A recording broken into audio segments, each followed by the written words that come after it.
Inco. Yes, yes, yes, yo.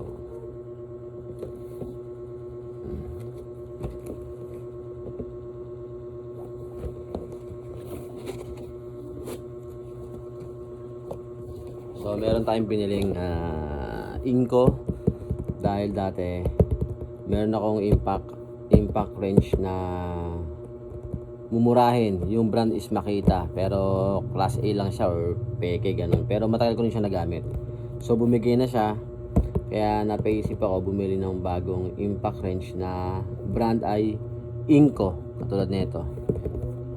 So ang presyo nito, so binili ko sa TikTok. Ang presyo nito is 4,450, mga ganon. Dati nag-sale to ng 3,600, kaso hindi ko naabutan yung sale dahil wala pa akong pera nun. Kaya eto, no choice ako kaya napabili ako. Pero ano pa rin, meron pa rin less kasi nasa 5K plus yung presyo talaga nito. So nakuha ko siya ng 4,400 ata, mga ganyan. Basta 4,000 patas. So eto niya. Box pa lang, napaka solid na. Ganda, ganda. Pero yung box niya ano lang to, karton. So open natin. So actually na open na to eh. So tingnan ko na. Siyempre iba-vlog ko lang. Alright. Open natin. Yun. Kung makikita nyo, ito yung laman niya.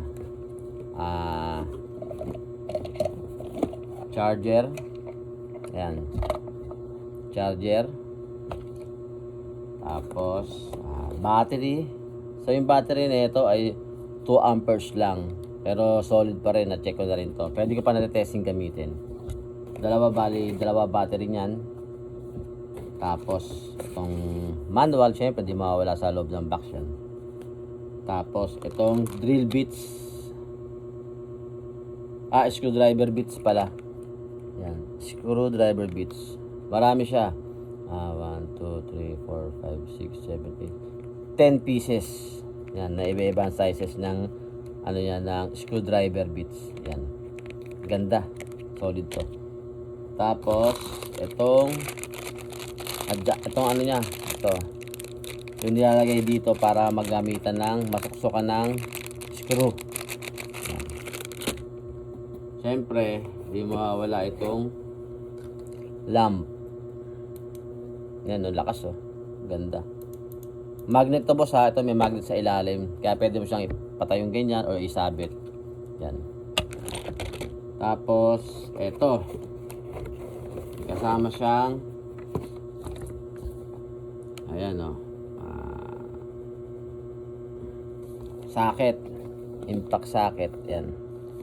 So, ang sizes nito ay 10, 12, 13, 14, 15, 17, 19, 21, 22, and 24.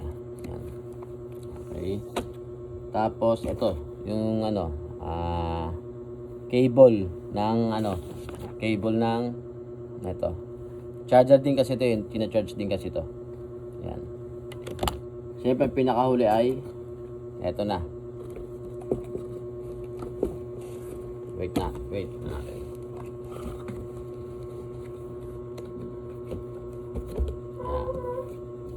Ito na ang pinaka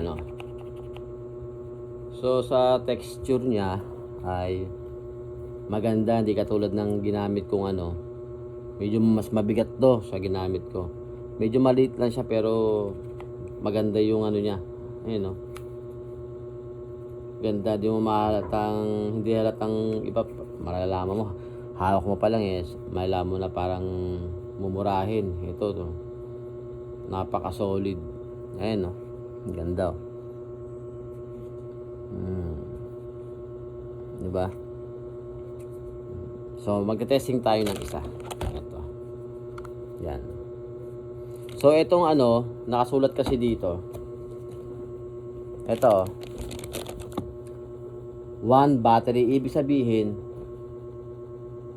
siya, kung meron kang impact drill, kasya tong battery. Kaya tinawag na 1 battery, pwede siya sa impact drill.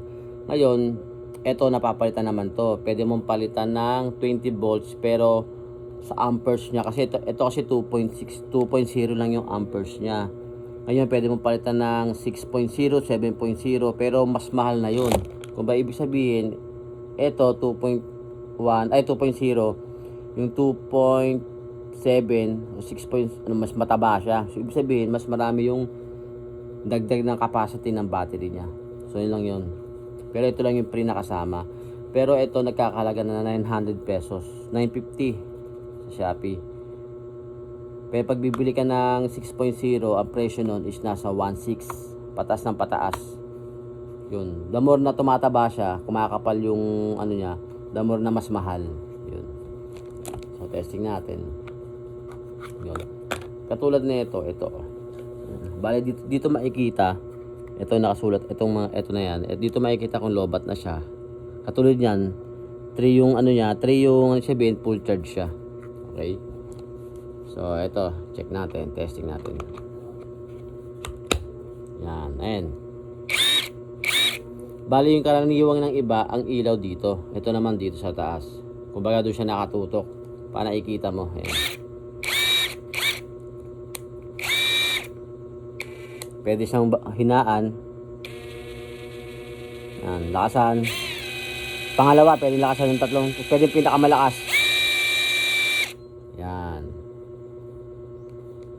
Meron siyang meron siyang, ayun, no. Yan. Di ba nalilipat-lipat siya, ayun, no.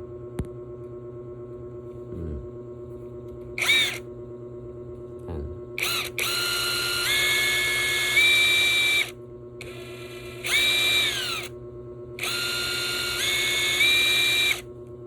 Solid, boss.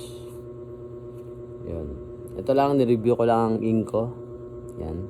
Inco. 2 battery siya sa combo kit nila. Sa combo. Yan. So, sana magtagal sa akin to. Alright? So, Local TV, thank you.